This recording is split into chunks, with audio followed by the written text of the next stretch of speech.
At 1400 hours on January 26, 1945, Second Lieutenant Audie Murphy crouched in a shallow foxhole at the edge of the Bois de Riedvier forest in northeastern France, watching 6 German tanks and 250 infantrymen advance across the frozen field toward positions his 18 remaining men would not survive defending. Murphy commanded what remained of Company B, 15th Infantry Regiment, 3rd Infantry Division. This was the final phase of the Colmar Pocket offensive. The Colmar Pocket was an 850-square-mile area in the Vosges Mountains held by the German 19th Army. American and French forces had been trying to eliminate this pocket since November 1944. The Germans were fighting desperately. They knew if the Allies cleared the west bank of the Rhine River, the invasion of Germany itself would follow. The 3rd Infantry Division had been assigned to capture Holtzwihr and the surrounding forest. This was critical terrain. The woods dominated the approaches to the German stronghold. Whoever controlled these woods controlled the roads, and whoever controlled the roads controlled the battle. The company had started 2 days earlier with 120 men. On January 24th, the 15th Regiment had been ordered to capture the heavily wooded area near Holtzwihr. The previous unit had tried the same task and been torn apart by German armour and infantry. Unable to dig foxholes in the frozen earth, they suffered catastrophic casualties. Company B went in to replace them. By midnight on January 25th, Company B had pushed 600 yards into the woods. But the fighting had been savage. 102 of the company's 120 enlisted men were either killed or wounded before they even reached their assigned position. All the other officers were dead. Murphy was 19 years old. He was the only officer left. He had become company commander less than 12 hours earlier. Murphy watched the German advance through the morning mist. 6 Mark IV Panzers. 250 infantrymen in white winter camouflage. They were advancing from Holtzwihr village to capture the forest and the road that cut through it. Lieutenant Colonel Keith Ware, battalion commander of 1st Battalion, 15th Regiment, had stated clearly that possession of this forest was of cardinal importance. The woods dominated the German stronghold of Holtzwihr. Losing this position would threaten the entire 3rd Infantry Division's offensive. Murphy understood what was at stake. The road had to be held. But his 18 men could not stop 6 tanks and 250 infantry. Army doctrine was clear. When facing overwhelming force, preserve your unit. Fall back to the next defensive line. Regroup. Live to fight another day. Murphy had learned this at Camp Walters in Texas during basic training. Every manual said the same thing. But falling back meant abandoning the road junction. And that meant German armour would pour through the gap and strike the regimental headquarters 1 mile to the rear. 2 full battalions were depending on Company B to hold until reinforcements arrived. Murphy had called 1st Battalion headquarters that morning for instructions. The operations officer told him reinforcements had not yet arrived. No one knew when they would come. Hold your position were his orders. Company B was alone. Murphy had positioned his 18 men in a shallow U-shape across a clearing. The forest formed natural barriers on both flanks. 2 M10 tank destroyers from the 6th 1st Tank Destroyer Battalion had arrived at dawn to provide fire support. 1 destroyer sat 40 yards ahead of Murphy's lines. The second positioned itself on the dirt road behind the American position. Murphy set up his command post in a drainage ditch 10 yards in front of the rear tank destroyer. He had a field telephone connecting him to Praesdame, battalion headquarters. The German attack began at 1400 hours. Murphy saw the counterattack forming through his field glasses. 6 tanks and about 250 foot soldiers in white suits, he recalled later. The distance and snow made them barely visible beyond a mile. Murphy alerted his men. He grabbed the field phone and called the artillery officer at battalion headquarters, arranged for fire support. Then all hell broke loose. German artillery opened up first. Shells screamed overhead and impacted in the forest behind Company B. The barrage was designed to pin down the American infantry and prevent reinforcement. Murphy watched the German tanks split into 2 groups of 3. They fanned out toward either side of the clearing. Behind them came waves of white-clad infantry moving fast across the snow-covered ground. The forward M10 opened fire with its 3-inch main gun. The first round struck a German tank at 700 yards. The shell bounced off frontal armor. The German tanks returned fire, 88mm guns. The forward M10 was exposed. Within 3 minutes, an 88mm shell struck it. The vehicle was hit. Smoke poured from the crew compartment. The tank destroyer was knocked out. Its crew bailed out and ran for the trees. At 600 yards, Murphy called in artillery corrections. Fire mission. Enemy armor and infantry advancing on our position. The 105mm howitzers from 2nd Battalion responded. 30 seconds later, shells began falling. The first salvo landed too far north. Murphy adjusted. Walk it south 200 yards. The next salvo landed among the German infantry. Bodies flew into the air. The German advance hesitated. But only for seconds. The tanks kept coming. The infantry scattered into shell craters for cover, but continued pushing forward. Murphy fired his M1 carbine at approaching German soldiers. 30 caliber semi-automatic. Effective range maybe. 300 yards. The enemy was still beyond that. He emptied his 15-round magazine anyway. The crack of the carbine felt insignificant against the roar of tank engines and artillery. Reloaded. Fired again. His 18 men were spread thin across the clearing. They fired rifles and machine guns. Muzzle flashes sparkled along the tree line. Spent cartridges ejected into the snow. But small arms could not stop tanks. The panzers rolled forward at 400 yards now. Murphy could see the tank commanders standing in their turrets, could see the machine gunners beside them, could hear the diesel engines growing louder. The sound was distinctive. A deep mechanical growl that carried across the frozen field. The tanks churned up snow and frozen earth as they advanced. Their tracks left deep gouges in the ground. 3 tanks moved left, 3 moved right. They were trying to envelop Murphy's position from both flanks. The second M10 behind Murphy's position was still burning from the earlier hit, but the tank destroyer was still there. Murphy could see flames licking at the engine compartment. Black smoke billowed into the grey sky. The heat was intense even from 10 yards away. Any rational soldier would avoid that vehicle. It was a death trap waiting to explode. But Murphy could see the 50 caliber Browning M2 machine gun mounted on the turret. The gun was intact. The ammunition box beside it appeared undamaged. Murphy knew the Browning 50 caliber. He had trained on it at Camp Walters. 12.7mm. Rate of fire 550 rounds per minute. Effective range against infantry nearly 2,000 yards. Against light vehicles even further. The M10 carried 300 rounds for the 50 caliber.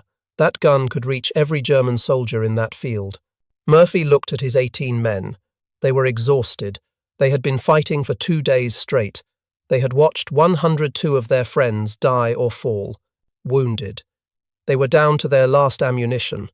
The German tanks would be on them in minutes. If Murphy ordered them to hold this position, they would all die. Every single one of them. But if someone could get to that 50 caliber, if someone could use that burning tank destroyer as a firing platform, if someone could deliver sustained fire while directing artillery, maybe, just maybe, the 18 men could withdraw safely to the forest. Maybe they could survive. Murphy made his decision. He turned to Staff Sergeant Elmer Brawley. "Pull the men back into the forest now." Brawley stared at him. "What are you going to do?" Murphy said he would stay at the command post. "Direct artillery. Cover their withdrawal." Brawley started to protest. Murphy cut him off. "That is an order. Move." The 18 men began falling back. They moved in pairs, covering each other, running between shell craters and frozen ground toward the tree line. Murphy stayed in his drainage ditch with the field. Telephone. He called battalion. More fire missions. The artillery kept coming. Shells impacted among the German infantry. Each salvo killed or wounded enemy soldiers. But not enough. The Germans had 250 men. They could absorb casualties and keep advancing. At 300 yards, Murphy made the decision that would earn him the Medal of Honor. He grabbed the field telephone and ran toward the burning tank destroyer 50 yards behind his position. German rifles cracked. Machine gun fire kicked up frozen dirt around his boots. He could hear the bullets snapping through the air. The sound was like someone cracking a whip inches from his ear. Bullets snapped past his head. One round tugged at his jacket sleeve. Another ricocheted off a rock near his feet with a metallic whine. He reached the M10 and grabbed the hot metal hull. The steel was scorching even through his wool gloves. Flames were coming from the engine compartment. The whole rear of the vehicle was engulfed. Orange flames danced and twisted in the wind. Heat waves shimmered above the burning diesel fuel. The heat was so intense it felt like standing in front of an open blast furnace. Thick black smoke poured upward, choking and acrid. The smell of burning diesel, rubber, and paint filled Murphy's nose. Murphy climbed onto the hull. The metal burned his hands through his gloves. He could feel the heat penetrating the leather. His fingers screamed in pain, but he held on. He swung his leg over the open-topped turret and dropped into the crew compartment. The interior was filled with smoke. Visibility was near zero. Heat hit him like a physical blow. The temperature inside the turret had to be over 150 degrees. He could barely breathe. Each breath seared his lungs. The air was toxic with fumes. His eyes immediately began streaming tears. The .50 caliber machine gun was mounted on a pintle at the rear of the turret. Murphy checked the weapon. His hands moved by muscle memory. Training took over. The ammunition belt was loaded and fed into the gun. The belt led to an ammunition box containing 300 rounds. Brass casings gleamed in the flickering firelight. The weapon was ready to fire. Murphy climbed onto the turret roof. Fire roared below him. He could feel the heat through the soles of his boots. The entire vehicle shuddered occasionally as ammunition cooked off in the burning hull. Each small explosion sent a tremor through the metal platform. Any second, the main ammunition store could detonate. If that happened, Murphy would be vaporized instantly. There would be nothing left to bury. He positioned himself behind the .50 caliber. The gun pointed north across the clearing toward the advancing Germans. Murphy pulled back the charging handle. The bolt slammed forward with a metallic clang. He pressed the butterfly trigger. The gun roared to life. The Browning .50 caliber fired with a distinctive hammering sound, deeper than a rifle, louder than a machine gun. Each round was as long as a man's hand. The recoil was substantial even on the vehicle mount. Tracers arced across the frozen field. Murphy watched them walk into a squad of German infantry 200 yards away. Men went down immediately. The .50 caliber rounds were devastating against unarmored targets. Each bullet carried enough energy to tear through multiple soldiers. Murphy traversed the gun left, fired another burst.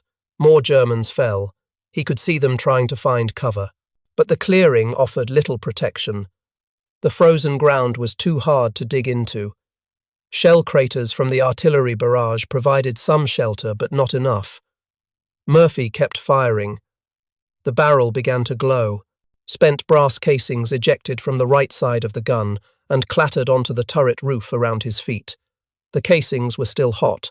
They burned through his trousers where they landed on his legs. The Germans started concentrating fire on Murphy's position. Rifle, fire. Machine pistol fire. Machine gun fire from the advancing panzers. Bullets cracked past his head. Some rounds hit the tank destroyer with metallic pings. Murphy ignored them.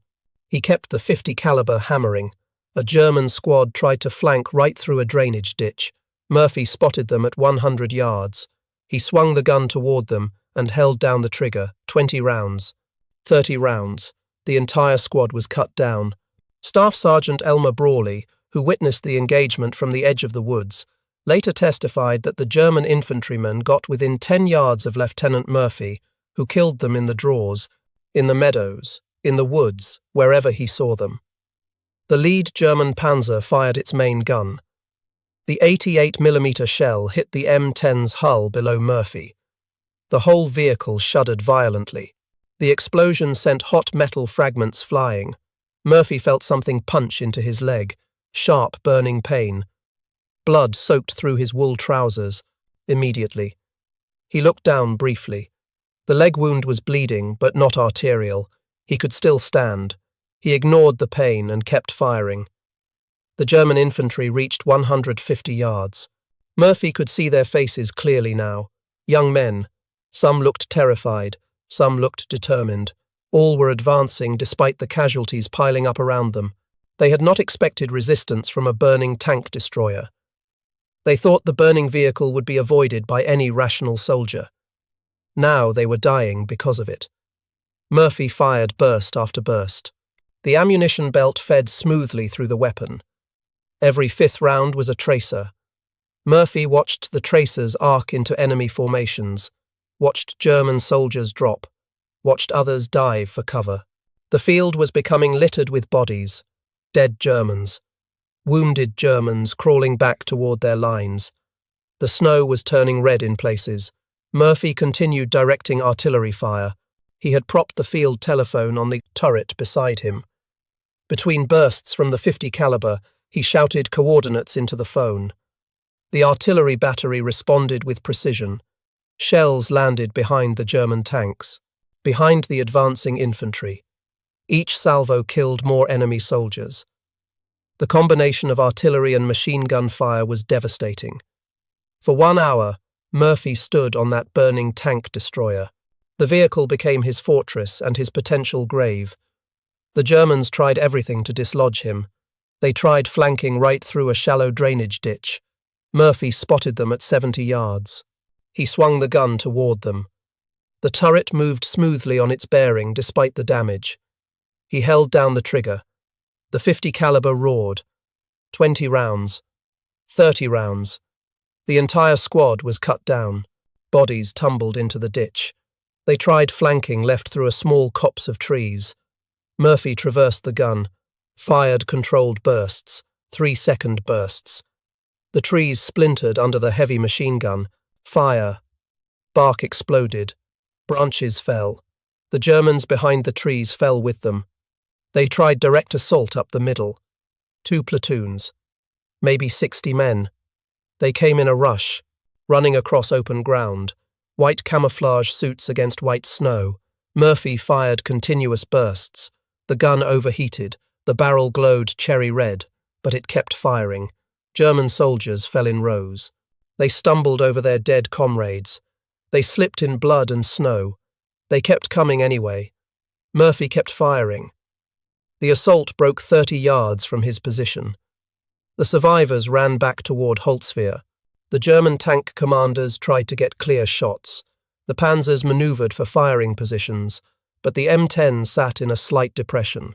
Murphy was partially obscured by the thick smoke pouring from the burning vehicle. The Germans couldn't get a clean shot. The 88mm shells kept hitting the tank destroyer's hull. Each impact shook the vehicle violently, but none hit Murphy directly. German infantry got within 10 yards. Murphy could see the expressions on their faces. Terror, determination, confusion. They couldn't understand why this man wouldn't die. Why he kept firing from a vehicle that should have exploded minutes ago. Murphy aimed the .50 caliber straight down, nearly vertical. He fired point blank. At that range, the heavy machine gun rounds were completely devastating. A single round could tear a man in half. Bodies were thrown backward by the impact. Blood sprayed across the snow. The Germans fell back. They had never encountered resistance like this. Their officers screamed at them to advance. Some tried. Murphy killed them. Others refused. They had seen too many comrades die. They took cover in shell craters and refused to move forward. Murphy's field telephone kept working despite the chaos. Between bursts, he called corrections to the artillery battery. The forward observer was dead. Murphy was directing the fire himself. He could see where the shells landed. He could adjust based on results. Fire for effect. Add 50 yards. Fire for effect. The artillery battery commander later said Murphy's fire direction was the most accurate he had ever received from an infantry officer under fire. The ammunition counter showed 250 rounds expended. 50 rounds remaining. Murphy's leg wound was bleeding heavily. Blood filled his boot. He could feel it squishing when he shifted weight. His hands were burned from touching the hot gun barrel.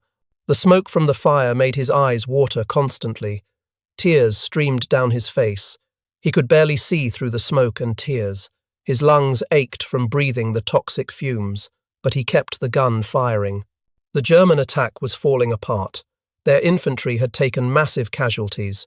Bodies covered the snow-covered field. Wounded men crawled or limped back toward Holtzwihr. Dead men lay where they fell. The German tank commanders could see their infantry support was gone. Without infantry, tanks in close terrain were vulnerable. The lead tank commander made the decision to withdraw. The panzers began backing up. When the German infantry saw the tanks retreating, they broke. Not an orderly withdrawal, a rout. Men threw down their rifles and ran. Murphy fired his last belt of ammunition into the fleeing Germans. When the bolt locked back on an empty chamber, he released the trigger. Silence fell over the battlefield except for the crackling flames below him and distant moans of wounded Germans. Murphy climbed down from the turret. His wounded leg buckled when he put weight on it. He half climbed, half fell from the M10's hull. He landed hard in the snow. Pain shot through his leg. He looked back at the tank destroyer. The entire vehicle was engulfed in flames now. The ammunition stored inside would cook off soon. Murphy grabbed the field telephone and dragged himself away from the burning vehicle. He had covered maybe 30 yards when the ammunition exploded. The blast was enormous. The turret blew completely off the hull and tumbled through the air. It landed 50 yards away with a heavy crash. Flames shot over 100 feet into the sky. The concussion wave knocked Murphy flat. If he had stayed on that vehicle 10 more seconds, the explosion would have killed him instantly. Murphy limped back toward the tree line. Staff Sergeant Elmer Brawley and the 18 men of Company B emerged from the forest. Brawley saw Murphy's blood-soaked leg and called for a medic. Murphy refused. He said the wound could wait. The Germans were disorganized. This was the time to counterattack. Murphy organized his men. They advanced out of the forest in a skirmish line. The Germans did not resist. They continued fleeing toward Holtzwihr. Company B reoccupied their original positions in the clearing. By 1500 hours, the battle was over. Murphy finally allowed the medic to examine his leg. The wound was serious. The medic said Murphy needed evacuation to a field hospital. Murphy refused. He remained with Company B. That night, reinforcements finally arrived. They took over the position. Company B was pulled back for rest and resupply. The casualties from the German attack were documented. Company B had started the day with 18 men. They finished with 18 men. 0 killed. 0 wounded except for Murphy. The German force lost approximately 50 killed or wounded through Murphy's combined actions. This included casualties from both the 50 caliber machine gun fire and the artillery missions Murphy directed. All 6 German tanks withdrew, undamaged but without infantry support. They could not hold the position. American forces captured Holtzwihr the next day. The 3rd Battalion, 30th Infantry Regiment took the village on January 27th. The loss of Holtzwihr broke the German defensive line. The German 19th Army had been holding the Colmar Pocket for 3 months. Murphy's action at the woods outside Holtzwihr was one of several that tipped the balance. German resistance in the Colmar Pocket collapsed within 2 weeks. French forces retook Colmar on February 2nd. American forces cleared the west bank of the Rhine by February 9th. The last German troops evacuated on February 10th. The 19th Army lost 15,000 men. Most of their heavy equipment was destroyed or abandoned. The Allies now controlled both sides of the Rhine River south of Strasbourg. The path to Germany was open. Lieutenant Colonel Keith Ware began preparing Murphy's Medal of Honor recommendation immediately. He interviewed witnesses. Staff Sergeant Elmer Brawley testified that Murphy refused evacuation 3 times while bleeding from his leg wound. Private Charles Owen testified that Murphy saved the entire company. Private First Class Anthony Abramsky provided sworn testimony stating he saw Lieutenant Murphy climb on top of the burning tank destroyer while bursts of pistol fire from the advancing infantry battered against the hull. The Medal of Honor recommendation moved up through channels. Battalion approved it, Regiment approved it, Division approved it, Corps approved it, Army approved it. The official citation read in part, Second Lieutenant Murphy commanded Company B, which was attacked by 6 tanks and waves of infantry. Second Lieutenant Murphy ordered his men to withdraw to prepared positions in a woods, while he remained forward at his command post and continued to give fire directions to the artillery by telephone. Behind him, to his right, one of our tank destroyers received a direct hit and began to burn. Its crew withdrew to the woods. Second Lieutenant Murphy continued to direct artillery fire which killed large numbers of the advancing enemy infantry. With the enemy tanks abreast of his position, Second Lieutenant Murphy climbed on the burning tank destroyer, which was in danger of blowing up at any moment, and employed its 50 caliber machine gun against the enemy. He was alone and exposed to German fire from 3 sides, but his deadly fire killed dozens of Germans and caused their infantry attack to waver. The enemy made repeated attempts to put him out of action without success. His directing of artillery fire wiped out many of the enemy. Second, Lieutenant Murphy's indomitable courage and his refusal to give an inch of ground saved his company from possible encirclement and destruction and enabled it to hold the woods which had been the enemy's objective. On June 2nd, 1945, at an airfield near Salzburg, Austria, Lieutenant General Alexander Patch presented the Medal of Honor to now First Lieutenant Audie Murphy. Murphy had been promoted to First Lieutenant on February 16th. By that time, Murphy was the most decorated American combat soldier of World War II. He had earned 33 awards and decorations in total, including every Combat Valor Award the United States Army could give. When reporters asked Murphy why he climbed on that burning tank destroyer, his answer was simple. They were killing my friends. That answer revealed something important about Murphy's motivation. He had lost many friends during the war. The most significant loss was Private Latty Tipton. Tipton was Murphy's best friend. They had fought together through Sicily and Italy. On August 15, 1944, during the invasion of southern France, Tipton was killed by German soldiers who pretended to surrender. When Tipton approached them believing their white flag was genuine, they shot him dead. Murphy went into a rage. He charged the German position alone and killed everyone there. The loss of Tipton affected Murphy deeply for the rest of his life. Murphy had watched his entire original unit die. He joined Company B in 1943 in North Africa. The company had landed in North Africa as part of Operation Torch in November 1942. Murphy arrived as a replacement in February 1943. At that time, Company B numbered 235 men at peak strength. Through the North African campaign, Murphy learned to fight. He learned to kill. He learned to survive. He watched men die from German shells, mines, snipers, disease.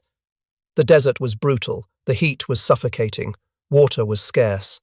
The Germans were skilled and well-equipped. In July 1943, Company B invaded Sicily. Murphy fought through the mountains. He earned his first decorations for bravery in combat, but more men died, good men, friends. By the time the Sicily campaign ended in August, Company B had lost over half its original strength. In September 1943, Company B landed at Salerno, Italy. The fighting in Italy was savage. The Germans had prepared defensive positions in the mountains. Every ridge was fortified. Every valley was covered by interlocking fields of fire. Company B fought for every yard. They attacked Tume and E2, up mountains under machine gun and mortar fire.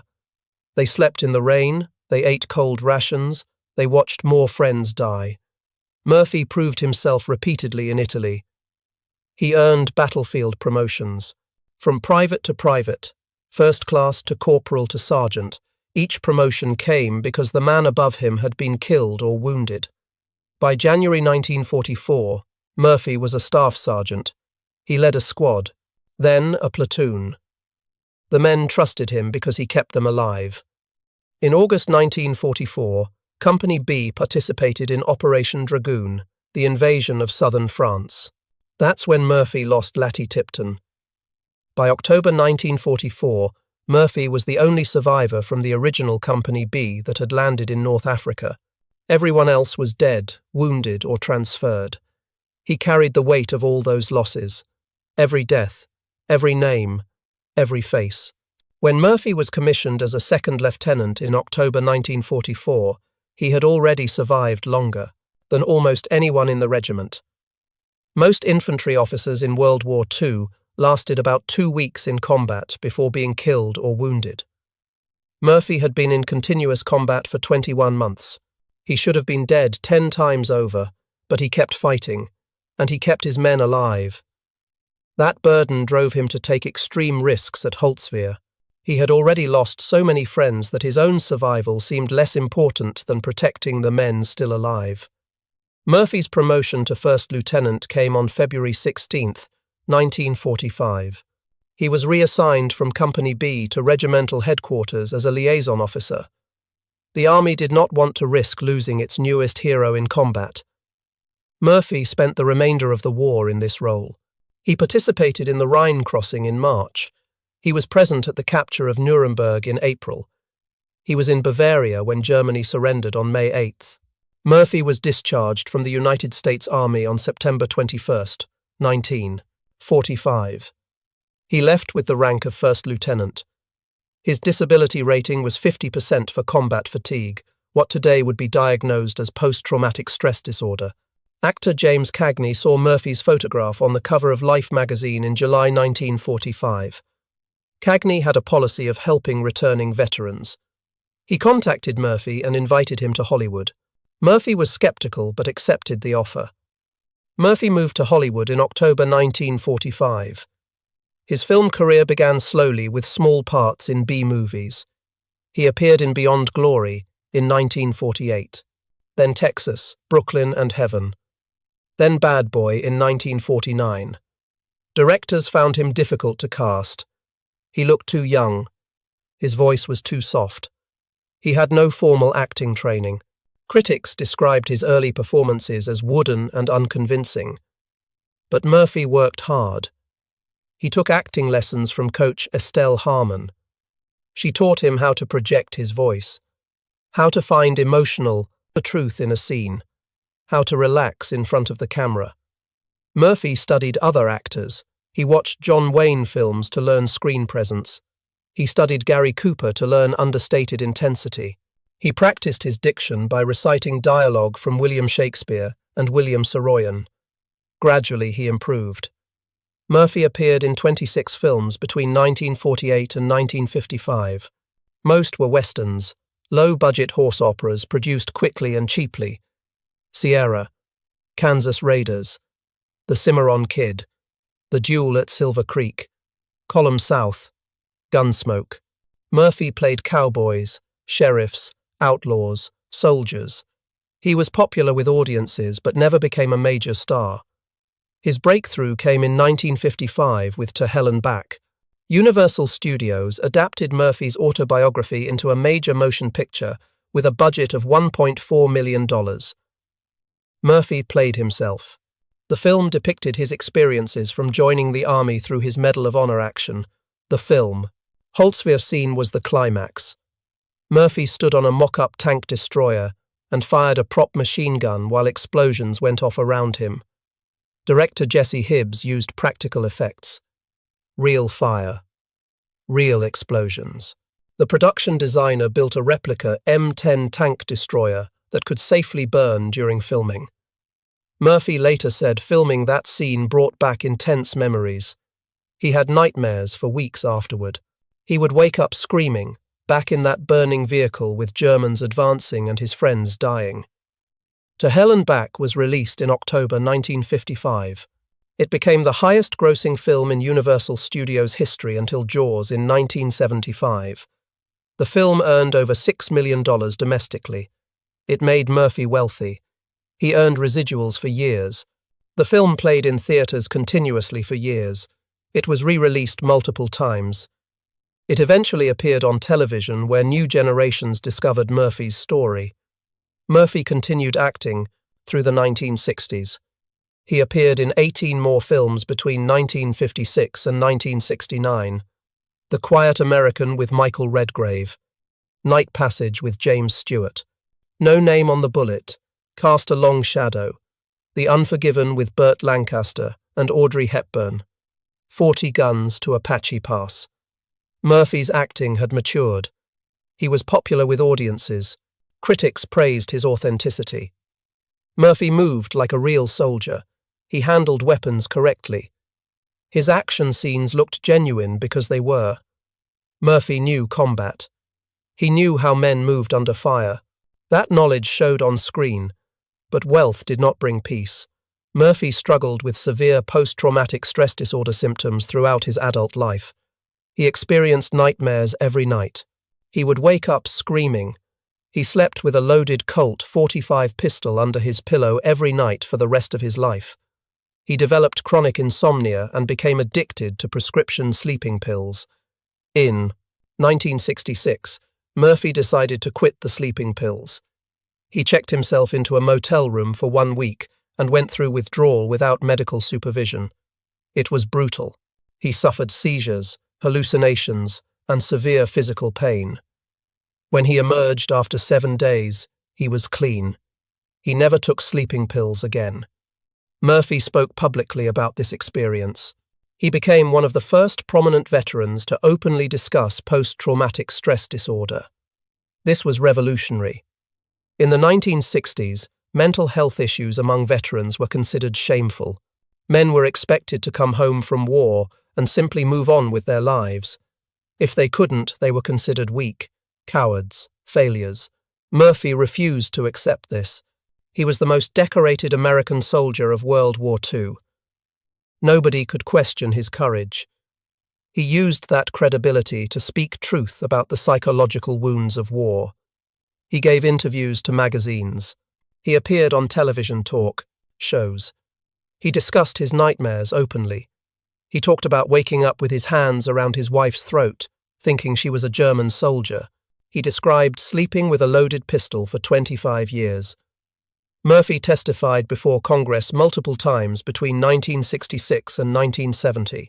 He appeared before the House Committee on Veterans Affairs. He met with senators. He submitted written testimony. His message was consistent. Combat veterans need specialized mental health care. They need treatment without stigma. They need research into what we now call post-traumatic stress disorder.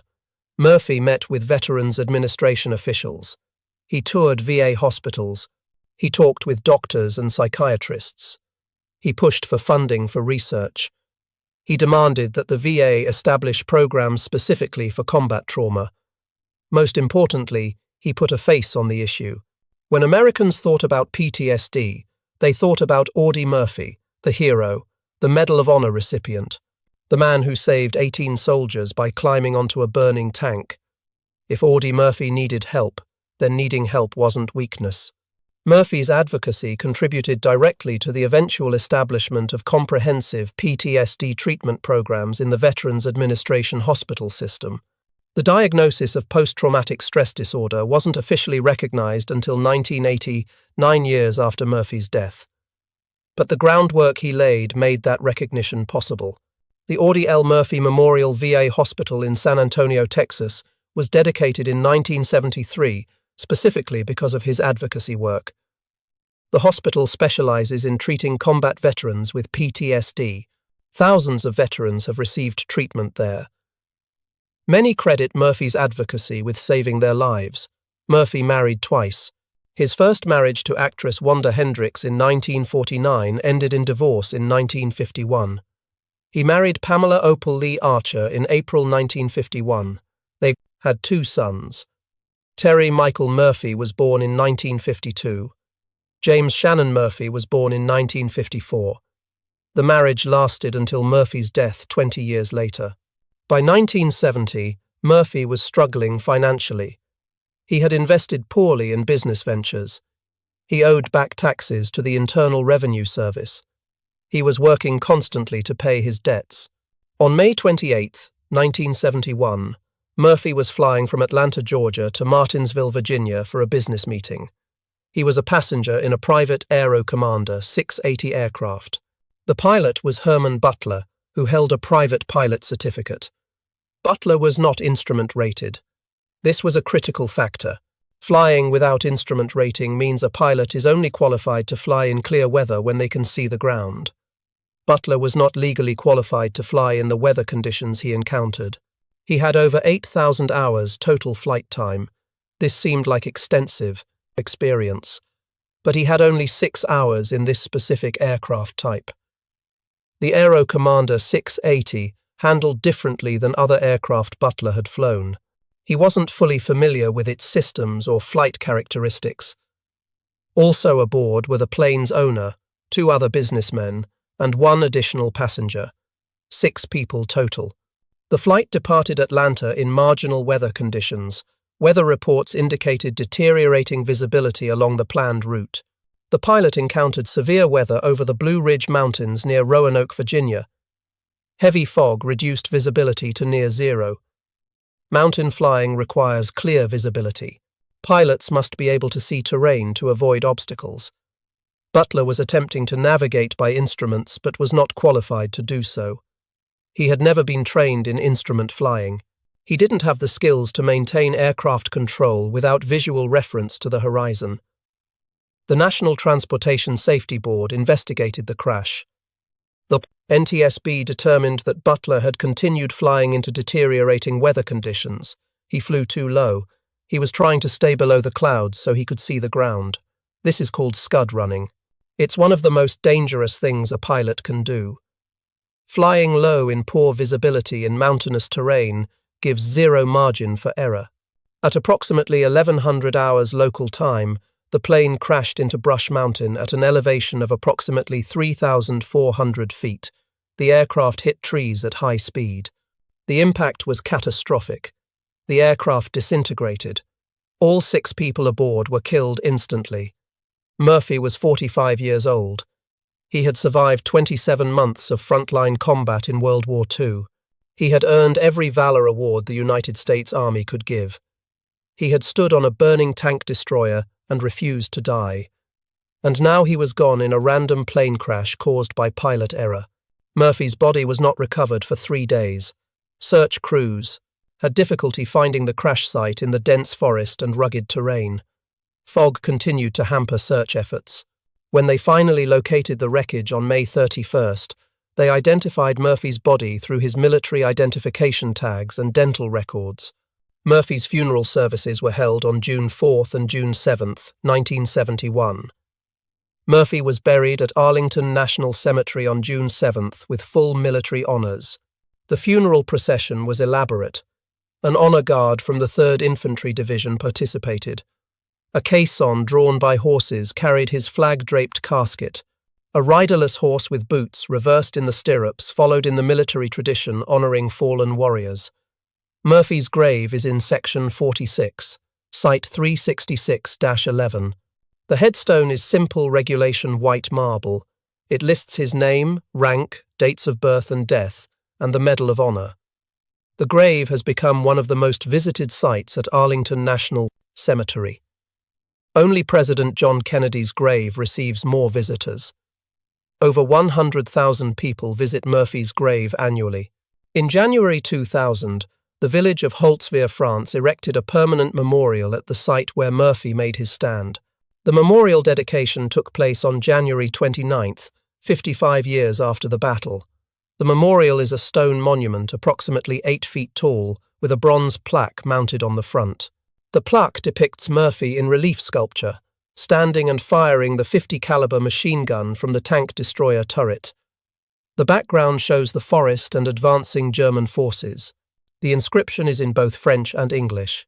It reads, "This memorial is dedicated to the soldiers of the 3rd United States Infantry Division who liberated Holtzwihr on the 27th January 1945 after bloody combat under most trying conditions. It represents the heroic act that Lieutenant Audie L. Murphy of the 15th Infantry regiment achieved at this site on 26 January 1945 in order to push back an enemy counterattack. For this action, he was decorated with the highest American and French honours.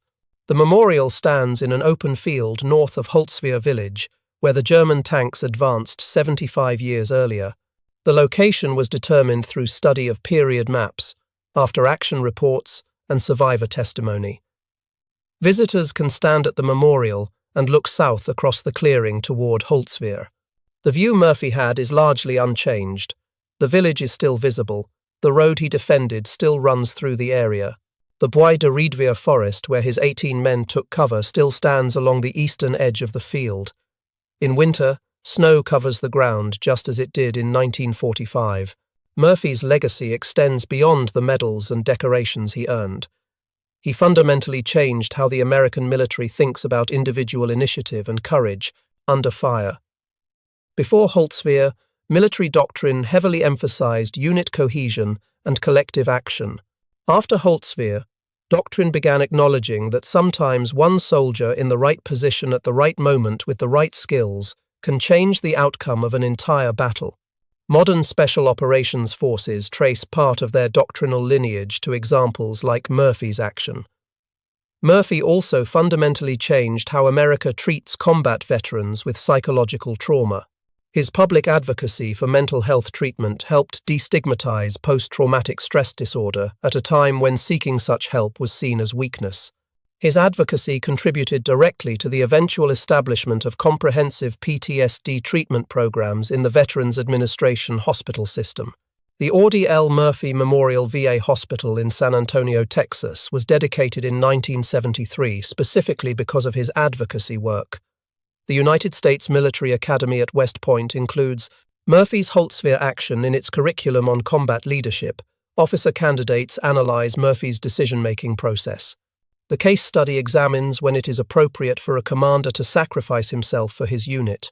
When Murphy climbed onto that burning M10 tank destroyer on January 26, 1945, he made a choice that defined not just his own life, but what it means to be a soldier. He had lost too many friends to stand by and watch 18 more men die, so he climbed on that tank destroyer. He fought for an hour on an exploding vehicle. He directed artillery fire while machine gun bullets cracked past his head. He stayed until the battle was won, and he saved them all. If you found this story as powerful as we did, please take a moment to like this video. It helps us share more forgotten stories from the Second World War. Subscribe to stay connected with these untold histories. Each story honors those who served. Each story preserves the memory of sacrifice that should never be forgotten. We would love to hear from you. Leave a comment below, telling us where you are watching from. Our community spans the globe, from veterans who serve to young people learning history for the first time. Thank you for watching, and thank you for ensuring that stories like this are never forgotten.